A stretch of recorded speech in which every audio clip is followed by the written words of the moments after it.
ആദ്യം പറഞ്ഞ സണ്ണി ജോസഫിനെ എം കെ രാഘവൻ തെറി വിളിച്ചു എന്ന് തന്നെ പറയാം. രണ്ട് കാര്യങ്ങളുണ്ട്. ഒന്ന്, എം പിമാരെ മാറ്റി നിർത്തിയപ്പോഴുള്ള ഒരു കലിപ്പ് കിടപ്പുണ്ട്. അതിൽ സണ്ണി ജോസഫ് ഒരു നല്ലൊരു റോളുണ്ട് എന്നുള്ളൊരു വിശ്വാസം ഉള്ളതുകൊണ്ടാണ് ഇത്തരത്തിലുള്ള കാര്യങ്ങളൊക്കെ വരുന്നത്. അതായത് ഇതിനകത്ത് യഥാർത്ഥത്തിലൊരു കാര്യം ഞാൻ പറയും, എം പിമാരെ മത്സരിപ്പിച്ചിരുന്നുവെങ്കിൽ ഒരു പക്ഷേ കോൺഗ്രസിന് കുറച്ചുകൂടി ഒരു മികച്ച നേട്ടം ഉണ്ടാക്കാൻ വേണ്ടി സാധിക്കും. ഒരു പക്ഷേ അധികാരത്തിലെത്താൻ പറ്റുമായിരുന്നു. KPCC പ്രസിഡന്റിന് എന്ത് വിലയാണ് ഇവർ കൊടുത്തിരിക്കുന്നത് എന്നുള്ളതാണ് ഒന്നാമത്തെ കാര്യം. അവിടെ ആരിയ്ക്കുന്നു എന്നുള്ളതല്ല, ഇപ്രാവശ്യം കൂടി കോൺഗ്രസ് പരാജയപ്പെടുന്നതോടുകൂടി ഇവിടെ ഉണ്ടാവാൻ പോകുന്നത് എന്താണ് എന്ന് ചോദിച്ചു കഴിഞ്ഞാൽ, മുസ്ലിം ലീഗ് ഉൾപ്പെടെയുള്ള കക്ഷികൾ മുന്നണി മാറ്റത്തെക്കുറിച്ച് ആലോചിച്ചു തുടങ്ങും. അനൂപ്, നമസ്കാരം. നമസ്കാരം. കോൺഗ്രസിനകത്ത് ഈ മുഖ്യമന്ത്രി ചർച്ചകൾ വളരെ സജീവമായിട്ട് നടന്നുകൊണ്ടിരിക്കുകയാണ്. ഇപ്പോൾ എം കെ രാഘവൻ രാവിലെ നടത്തിയിരിക്കുന്ന പ്രസ്താവന എന്ന് പറഞ്ഞു കഴിഞ്ഞാൽ അത് നിസ്സാര പ്രസ്താവനയല്ല. കാരണം സണ്ണി ജോസഫിനെ നീ പോടാ പുല്ല് എന്ന് പറയുന്നതിന് തുല്യമായിട്ടാണ് ഇയാളാണോ ഹൈക്കമാൻഡിൻ്റെ തീരുമാനം പ്രഖ്യാപിക്കുന്നത്, ഇയാൾക്ക് എങ്ങനെ അറിയാം എന്ന രീതിയിലേക്കൊക്കെ, അതായത് ഒരു അൺപാർലമെന്ററി ആയിട്ട് ഒരു KPCC പ്രസിഡന്റിനെ ഇയാൾ എന്നൊക്കെ കയറി വിളിക്കുക എന്നൊക്കെ പറഞ്ഞു കഴിഞ്ഞാൽ അതിനെ നമുക്ക് കൊണ്ട് അംഗീകരിക്കാൻ പറ്റുന്ന കാര്യമല്ല. അതുകൂടാതെ തന്നെ നമ്മൾ വിചാരിച്ചുകൊണ്ടിരുന്നത് സതീശൻ വനവാസത്തിൽ പോകണമെങ്കിൽ അത് സത്യമംഗലം കാടുകളിലേക്ക് പോകാനാണ് സാധ്യത എന്നാണ് കരുതിക്കൊണ്ടിരുന്നത്. കാരണം എന്താ വെച്ചാൽ കർണാടകത്തിലെ ഭരണമുണ്ടല്ലോ, അപ്പോൾ പിന്നെ അവിടെ സ്വൈര്യ വിഹാരം നടത്തുന്നതിന് യാതൊരു പ്രശ്നം ഉണ്ടാവത്തില്ല. ഇതിപ്പോൾ നമുക്കിപ്പോൾ മനസ്സിലാക്കാൻ വേണ്ടി സാധിച്ചിരിക്കുന്നത് എന്താണെന്ന് വെച്ചാൽ, കഴിഞ്ഞ ദിവസമൊക്കെ പുള്ളിക്കാരൻ എനിക്ക് തോന്നുന്നു മറ്റേ നമ്മുടെ ഇടുക്കി ജില്ലയിലെ ഉള്ള വനത്തിലേക്കാണ് പുള്ളി പോകാൻ വേണ്ടിയിട്ട് പ്ലാൻ ചെയ്യുന്നതെന്നാണ് തോന്നുന്നത്. കാരണം ട്രക്കിങ് അങ്ങനെയൊക്കെയുള്ള പുള്ളിക്കാരൻ്റെ ഇഷ്ടവിനോദം. കഴിഞ്ഞ ദിവസം പുള്ളിക്കാരൻ വേറൊരു കാര്യം പറഞ്ഞെന്താണെന്ന് വെച്ച് കഴിഞ്ഞാൽ, ഈ വണ്ടികളൊക്കെ വേണമെങ്കിൽ മാറ്റങ്ങളൊക്കെ മാറ്റങ്ങളൊന്നും വരുന്നതിന് പ്രശ്നമില്ല, അത് അപകടകരമാകാതിരുന്നാൽ മതി എന്നൊക്കെ. കാരണം ഇതൊക്കെ കേന്ദ്ര ഗവൺമെൻറ്റിൻ്റെ ഒരു നയതീരുമാനമാണ് എന്ന് പോലും അദ്ദേഹത്തിന് അറിയാൻ പാടില്ല എന്നൊരു വസ്തുതയുണ്ട്.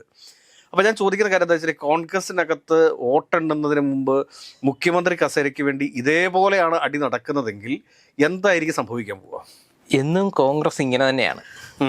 പക്ഷേ അതിൻ്റെ ഒരു എക്സ്ട്രീം ലെവലിലേക്ക് വന്നു എന്നുള്ളതാണ് ഇപ്പോൾ നടക്കുന്ന ഒരു കാര്യം എന്ന് പറയുന്നത്. ആദ്യം പറഞ്ഞ സണ്ണി ജോസഫിനെ എം കെ രാഘവൻ തെറി വിളിച്ചു എന്ന് തന്നെ പറയാം. തെറി വിളിച്ചു എന്ന് തന്നെ പറയാം. അത് പുള്ളിയുടെ ഉള്ളിൽ കിടന്ന ഫ്രസ്ട്രേഷൻസ് എല്ലാം കൂടി പറയാനായിട്ടൊരു അവസരം കിട്ടിയപ്പോൾ പറഞ്ഞാണ്. അല്ലെങ്കിൽ ശരിക്കും KPCC പ്രസിഡന്റ് എന്ന് പറഞ്ഞ ആരാണ്? ഹൈക്കമാൻഡ് ആരാണെന്ന് നമുക്കറിയാൻ പാടില്ല.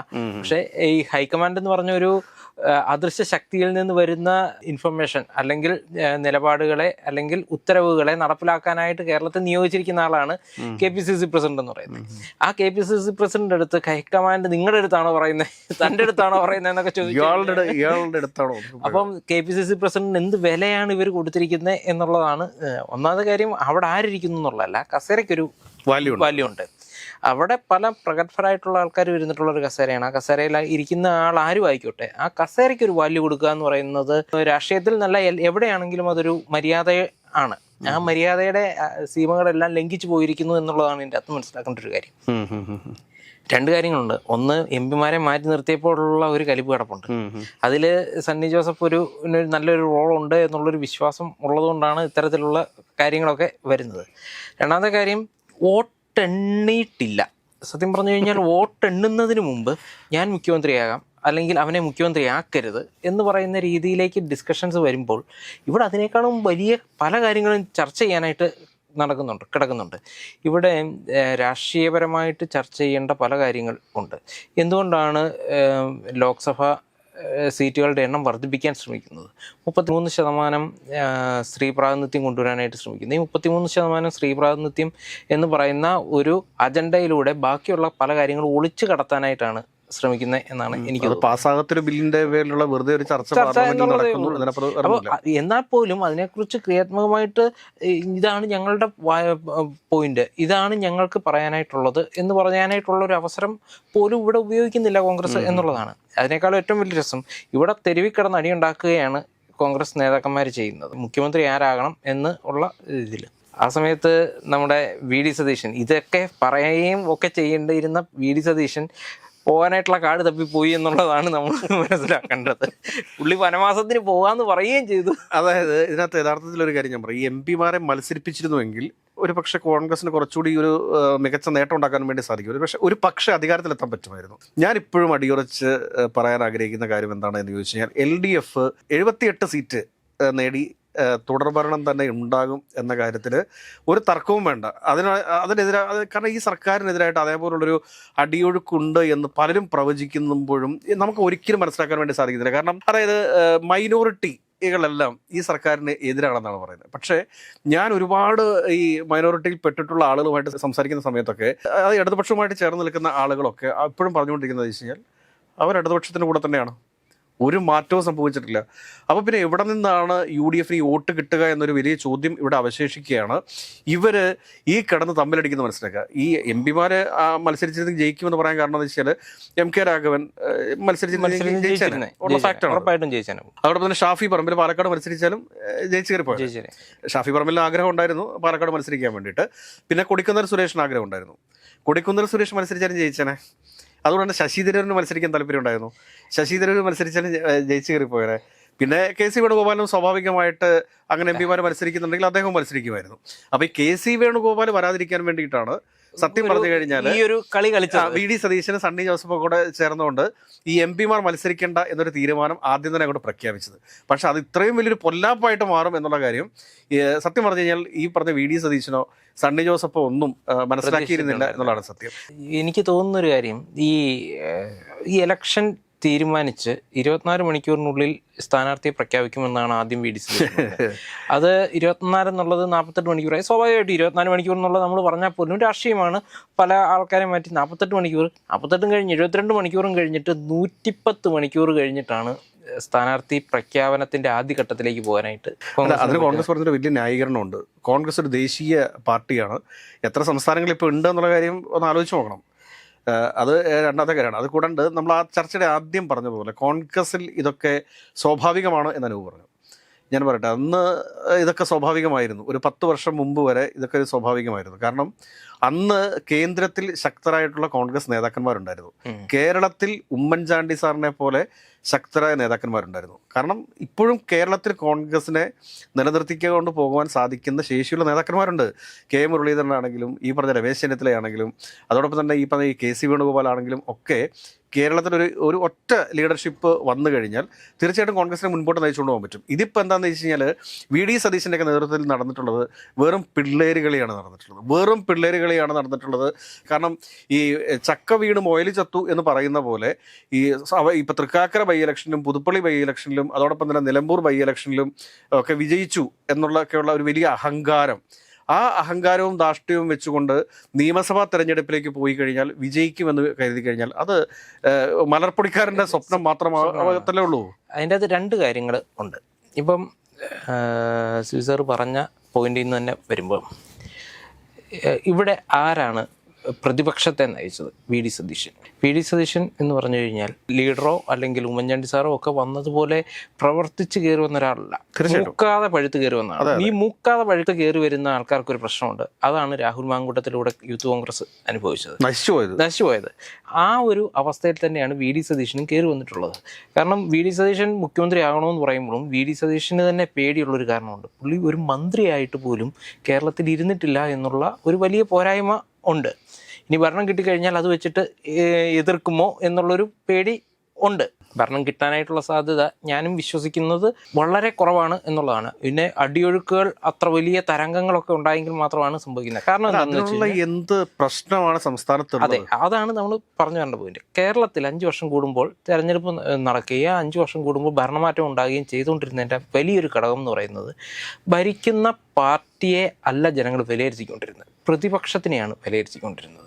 ഉമ്മൻചാണ്ടി സാർ ഭരിക്കുന്ന സമയത്ത് അച്യുതാനന്ദൻ നടത്തിയിട്ടുള്ള പ്രവർത്തനങ്ങളെ വിലയിരുത്തിക്കൊണ്ട് അച്യുതാനന്ദൻ ഉയർത്തിയ മുദ്രാവാക്യങ്ങൾ ജനങ്ങൾ ഏറ്റെടുക്കുകയും ആ മുദ്രാവാക്യങ്ങൾക്ക് ആണ് ജനങ്ങൾ വോട്ട് ചെയ്തിട്ടുള്ളത്. നയനാര് ഭരിക്കുന്ന സമയത്ത് ഇവിടെ കരുണാകരൻ നടത്തിയിട്ടുള്ള പ്രതിപക്ഷ നേതാവ് എന്നുള്ള രീതിയിൽ നടത്തിയിട്ടുള്ള പ്രവർത്തനങ്ങൾ, ഇത് ഈ മൂക്കാതെ പഴുത്ത് വന്നു എന്ന് പറഞ്ഞത് ഇവിടെ വീണ്ടും പറയേണ്ടി വരുന്നത് കാമ്പുള്ള ഒരു ആരോപണമെങ്കിലും ഉന്നയിക്കാനായിട്ട് പറ്റിയിട്ടില്ല പ്രതിപക്ഷത്തിന് എന്നുള്ളതാണ്. അവരെന്ത് മുദ്രാവാക്യമായിരുന്നു ഉയർത്തിയിരുന്നത് എന്നുള്ളത് ജനങ്ങൾ ജനങ്ങൾക്ക് മുമ്പ് അജണ്ട സെറ്റ് ചെയ്യാൻ വേണ്ടി പ്രതിപക്ഷത്തിന് പറ്റിയിട്ടില്ല. ഈ കനുവിൽ കൊണ്ടുവന്നു എന്ന് പറയുന്ന കുറച്ച് മീഡിയ അജണ്ട അല്ലാതെ കൊണ്ട് ആ മീഡിയ അജണ്ടയുടെ ഭാഗമായിട്ടാണ് ഇപ്പോഴും പറയുന്നത് ജയിക്കും എന്ന് പറയുന്നത്. ഒരു ട്രിക്കുകൾ ആക്കുക. അതായത് ഒരിക്കലും നടക്കാത്ത അല്ലെങ്കിൽ ഇംപ്ലിമെൻറ്റ് ചെയ്ത എല്ലാ സ്ഥലങ്ങളിലും ഫെയിലിയർ ആയിപ്പോയ ഒരു സാധനം കേരളത്തിൽ കൊണ്ടുവന്നിട്ട് ഒരു ഗ്യാരണ്ടി എന്ന് പറഞ്ഞുകൊണ്ട് 5 ഗ്യാരണ്ടി ഇറക്കുക. അപ്പം അതിനെ വെച്ചിട്ട് അഡ്വർടൈസ് ചെയ്യുക. കേരളത്തിലെ ജനങ്ങൾ എന്ന് പറഞ്ഞു കഴിഞ്ഞാൽ രാഷ്ട്രീയപരമായിട്ടും വിദ്യാഭ്യാസപരമായിട്ടും ചിന്തിക്കുന്നവരാണ്. അവർ ചിന്തിക്കില്ല ഈ കാര്യങ്ങളെക്കുറിച്ച്. അപ്പം ഈ രാഷ്ട്രീയ അടിയൊഴുക്കുകളൊന്നും ഇല്ലാതിരിക്കുകയും പ്രതിപക്ഷത്തിൻ്റെ കഴിഞ്ഞ 5 വർഷത്തെ അല്ലെങ്കിൽ 10 വർഷത്തെ പ്രവർത്തനങ്ങളെ വിലയിരുത്തുകയും ചെയ്തു കഴിഞ്ഞാൽ എന്തിന് വോട്ട് ചെയ്യണം എന്നുള്ള ഒരു പ്രശ്നം വരുന്നുണ്ട്. മാത്രമല്ല, ജനങ്ങൾ കണ്ടിട്ടുണ്ട്, ഒരു സ്ഥാനാർത്ഥിയെ നിശ്ചയിക്കാൻ വേണ്ടിയിട്ട് സ്ഥാനാർത്ഥി ഒരാൾ പോസ്റ്റർ അടിക്കുന്നു, ഒരാൾ ഫ്ലെക്സ് അടിക്കുന്നു, ഒരാൾ സോഷ്യൽ മീഡിയയിലൂടെ കാര്യങ്ങളെല്ലാം സ്റ്റാർട്ട് ചെയ്ത് കഴിഞ്ഞിട്ട് 4മതൊരാൾ അവിടെ സ്ഥാനാർത്ഥിയായിട്ട് വരുന്നു. അപ്പോൾ ഇത്തരത്തിലുള്ള കാര്യങ്ങളെല്ലാം ജനങ്ങൾ കണ്ടിട്ടുണ്ട്. ആ മണ്ഡലങ്ങളിലെല്ലാം വലിയ രീതിയിലുള്ള തിരിച്ചടി ഉണ്ടാവും, വലിയ രീതിയിലുള്ള. അതിൻ്റെ ഏറ്റവും ഒന്നാമത്തെ മണ്ഡലം എന്ന് പറയുന്നത് ഏറ്റുമാനൂരായിരിക്കും എന്നാണ് എനിക്ക് തോന്നുന്നത്.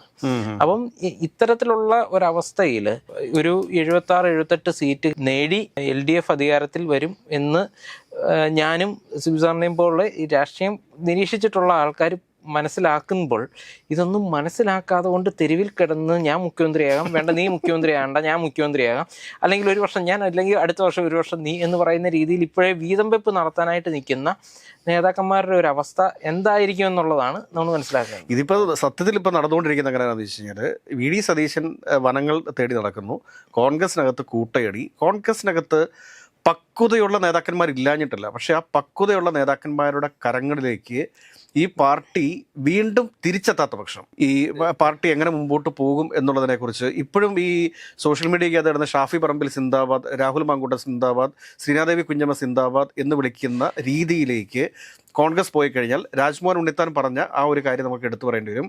കോൺഗ്രസിനകത്ത് അല്ലെങ്കിൽ കോൺഗ്രസ് നേതൃത്വത്തിൽ കുറേയധികം ഫ്രോഡുകൾ കയറി കൂടിയിട്ടുണ്ട് എന്നുള്ളൊരു യാഥാർത്ഥ്യമാണ്. ആ ഫ്രോഡുകളെ ക്ലീൻ ചെയ്യാതെ കോൺഗ്രസ് ഇനി കേരളത്തിൽ അധികാരത്തിൽ വരുമോ എന്ന് ചോദിച്ചു കഴിഞ്ഞാൽ തറപ്പിച്ചു പറയാൻ വേണ്ടിയിട്ട് സാധിക്കും, കോൺഗ്രസിന് സാധ്യതകൾ ഇല്ല എന്നുള്ളത് തന്നെ. കാരണം ഇപ്രാവശ്യം കൂടി കോൺഗ്രസ് പരാജയപ്പെടുന്നതോടുകൂടി ഇവിടെ ഉണ്ടാവാൻ പോകുന്നത് എന്താണ് എന്ന് ചോദിച്ചു കഴിഞ്ഞാൽ, മുസ്ലിം ലീഗ് ഉൾപ്പെടെയുള്ള കക്ഷികൾ മുന്നണി മാറ്റത്തെക്കുറിച്ച് ആലോചിച്ചു തുടങ്ങും. പല പാർട്ടികളും മുന്നണി മാറ്റത്തെക്കുറിച്ച് ആലോചിച്ചു തുടങ്ങും എന്നുള്ളൊരു വലിയ യാഥാർത്ഥ്യം മനസ്സിലാക്കുക. അത് കൂടാതെ തന്നെ ഈ പറഞ്ഞ MK രാഘവനൊക്കെ വെറും ഒന്നും കാണാതെ ഇപ്പോഴീ പ്രസ്താവനയുമായിട്ട് രംഗത്ത് വരത്തില്ല. വളരെ ധൈര്യപൂർവ്വമാണ് എന്നെ പുറത്താക്കണമെങ്കിൽ പുറത്താക്കിക്കോ. കോൺഗ്രസിനകത്ത് ഇപ്പൊ തൽക്കാലത്തേക്ക് നടപടിയൊന്നും വരത്തില്ല. പക്ഷെ എങ്കിൽ തന്നെയും നിങ്ങളൊക്കെ എന്നെ പുറത്താക്കാൻ പറ്റുമെങ്കിൽ അങ്ങ് പുറത്താക്കിക്കോ എന്നുള്ള രീതിയിലുള്ള പ്രസ്താവനകൾ MK രാഘവനും ശശി തരൂരും നടത്തുന്ന സമയത്ത് ഒന്നുറപ്പിച്ചോളൂ, ശശി തരൂരും MK രാഘവനും റിസൾട്ടിന് ശേഷം എന്തൊക്കെയോ കൃത്യമായിട്ട് മനസ്സിൽ പ്ലാൻ ചെയ്തിട്ടുണ്ട്. അതിൻ്റെ അതൊരു കാര്യം കൂടി പറയാതെ പോകാൻ പറ്റത്തില്ല. ഈ പ്രാവശ്യത്തെ ഇലക്ഷൻ നമ്മൾ കീനായിട്ടൊന്ന് ഒബ്സർവ് ചെയ്ത് കഴിഞ്ഞാൽ മനസ്സിലാവും, BJP ഇവിടെ അജണ്ട സെറ്റ് ചെയ്തിരിക്കുന്നത് 2031 വേണ്ടിയിട്ടുള്ള സെറ്റ് ചെയ്ത് പോയി. തീർച്ചയായിട്ടും ആ 2031 ഇവിടെ കോൺഗ്രസ് ഇല്ലാതെ വരികയാണെങ്കിൽ, ഇതുപോലുള്ള ഒരു മുന്നണി മാറ്റം സംഭവിക്കുകയും കൂടി ചെയ്താൽ, ഇവിടെ കൃത്യമായിട്ട് തെരഞ്ഞെടുപ്പ് നടക്കാൻ പോകുന്നത് NDAയും LDFും തമ്മിലുള്ള തെരഞ്ഞെടുപ്പായിരിക്കും 2031 നടക്കാനായിട്ട് പോകുന്നത്. ഇതിൻ്റെ അകത്ത് BJP 2014 എടുത്തിരുന്ന ഒരു സ്ട്രാറ്റജി ഉണ്ട്. പല കാര്യങ്ങൾ എയറിലേക്ക് വിടുക, സത്യമാണോ കള്ളമാണോ എന്നുള്ളത് നോക്കണ്ട, വിടുക എന്നുള്ള ഇതാണ്. അതുതന്നെയാണ് VD സതീശൻ ഇത്തവണ ചെയ്തത്. മോഡിഫൈ ചെയ്യുന്നതിൽ കുഴപ്പമില്ല എന്ന് പറയുമ്പോൾ ഒരു കാര്യം മനസ്സിലാക്കുക, എന്തുകൊണ്ടാണ് മോഡിഫൈ ചെയ്യരുതെന്ന്, വാഹനങ്ങൾ മോഡിഫൈ ചെയ്യാൻ പാടില്ല എന്ന് പറയുന്നത്.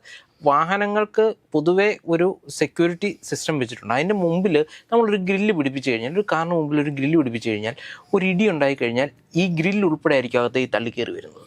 അത് മനസ്സിലാക്കാനുള്ള സാമാന്യ ബോധം പോലും ഇല്ല. ഞാൻ ഇവിടെ ഈ ഇൻഫ്ലുവൻസേഴ്സ് എന്നും പറഞ്ഞുകൊണ്ട് ഈ ഗൂഗിളിൽ സെർച്ച് ചെയ്തിട്ട് അത് വെച്ചിട്ട് ഈ കുറെ പിള്ളേർ ഈ പ്രാവശ്യം ജെൻസിയെ സ്വാധീനിക്കാൻ വേണ്ടി ഇറങ്ങി തിരിച്ചിട്ടുണ്ടായിരുന്നു. അവരൊക്കെ ഭയങ്കര വലിയ രീതിയിലുള്ള പ്രചരണമാണ് ഇതിന് കൊടുത്തുകൊണ്ടിരുന്നത്. ഈ വാഹനങ്ങളുടെ മോഡിഫിക്കേഷൻ വലിയൊരു തീരുമാനമാണ്, VD സതീശൻ സിന്ദാബാദ് എന്നൊക്കെ പറയുമ്പോഴത്തേക്ക് നമ്മുടെ ഈ ജെൻസി പിള്ളേരൊക്കെ അത് വിശ്വസിച്ചൊന്നും ഞാൻ കരുതുന്നില്ല. കാരണം ഇവർക്കൊക്കെ കൃത്യമായിട്ട് ഇതിനെക്കുറിച്ചൊക്കെ ഒരു ധാരണയുള്ളതാണ്, ഈ നിയമം ആരുടേതാണെന്നും. പിന്നെ ഇതിനെക്കുറിച്ചൊന്നും ഒരു ധാരണയില്ലാത്ത ആരെങ്കിലും ഒക്കെ കൈയടിക്കുകയും ഒക്കെ ചെയ്തിട്ടുണ്ടെങ്കിൽ നമുക്ക് അതിനകത്തൊന്നും പറയാൻ പറ്റത്തില്ല.